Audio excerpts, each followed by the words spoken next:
Welcome to the Library Minute. Today we're going to talk to two really cool librarians about an amazing resource the library has. We have Chris Skipper, the West Campus Library Department head, and we have Lisa. Lisa, can you pronounce your last name?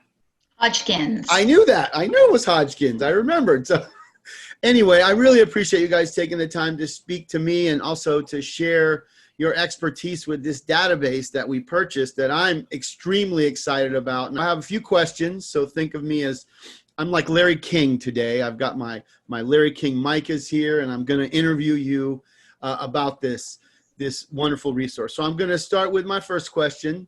What is this new database? Is it CINAHL or CINAHL? I'm having a hard time with I know librarians love acronyms, but if you could just tell me what this is, that would be wonderful. Well, I pronounce it CINAHL. I don't know what it stands for, but I know I'm really thrilled that we have it. And the reason is that it's basically the gold standard for health and nursing journals. It has full text for over 1,200 journals, and many of those we didn't have access to before. It has healthcare books, videos, images and graphs, conference proceedings, and it has these sort of helpful care sheets and disease overview sheets, which I'll show you, or we'll show you sometime during the interview. But yeah, it's just fantastic. Excellent. Sounds amazing. So I'll turn to Chris. How is the library excited about this purchase? The library is super excited about this purchase. I'm used to working with this database, in fact, so I'm really pleased to see us bring this database on board. It's really, Lisa's absolutely right. This is a gold standard in terms of a research resource, especially, but not limited to, but especially for health sciences. And that's where I'm used to working with this. This institution, I routinely accompanied site visitors for different program accreditation, and they always looked for CINAHL. And what's especially nice is that the library's been able to obtain the top level CINAHL product. What's from a library perspective and a learning perspective, what's especially great about what we've gotten is that it's an EBSCO product, and a lot of our students have familiarity with EBSCO interface and formatting. Using this database should be a familiar thing to a lot of our students. It's also the case that it's a resource that's very familiar to really our educators, our faculty, professionals. It's something that's used really. Excellent. Thank you, Chris. We'll go back to Lisa for our third question. How do you see students using, this resource in their research projects? Well, something I really love about it is that it has really powerful searching. So in the past, students would have to really think of a keyword and how to combine keywords, and even still, they wouldn't find exactly what they wanted many times. Whereas CINAHL, I'm going to show you a screenshot, has a really powerful subject search.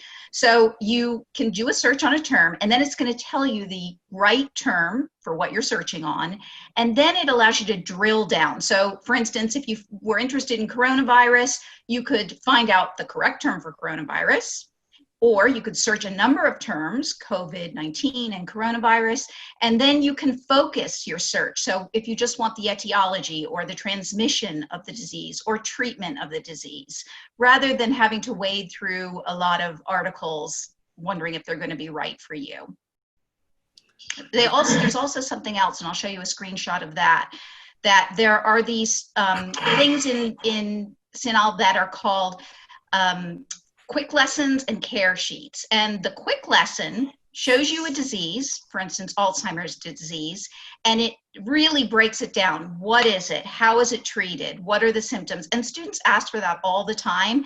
And sometimes we can find it in a encyclopedia, but sometimes we can't. And these are very up to date as well. So it's really a great starting point for a paper.